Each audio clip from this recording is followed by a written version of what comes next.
la promeneuse. C'était dans un palais dont j'étais maître, plein de cristaux pendants et de rubis. J'étais moi-même orné de beaux habits, quand tout à coup je la vis apparaître. Sur les tapis de Smyrne bleu et blanc, elle marchait vers moi du fond de l'ombre, traînant avec une majesté d'ombre, ses pieds de neige et d'ambre étincelants. Comme elle a les ornements vulgaires, il y avait le chapeau de feutre et de velours. Elle portait sur ses beaux chevaux lourds un casque noir pris dans les vieilles guerres.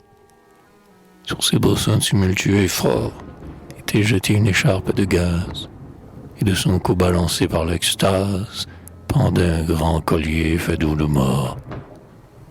Elle venait lentement, comme un prêtre, tenant au bout de son bras justicier un glaive d'or, de vermeil et d'acier, rouge de sang, hélas, du mien peut-être. Elle venait, lente, fière, au milieu du grand palais où la guidait son âme. Et ses petits pieds étaient d'une femme, mais son regard terrible était d'un dieu. Dans son regard plein d'orgueil innombrable, de rêves noirs, d'impassibilité, brillait de sa première majesté l'âme des jours anciens et mémorables. Brillait dans son regard les mornes dieux qu'a déserté l'époque dont nous sommes. Brillait dans son regard l'horreur des hommes, les noirs combats sous les joues de Dieu.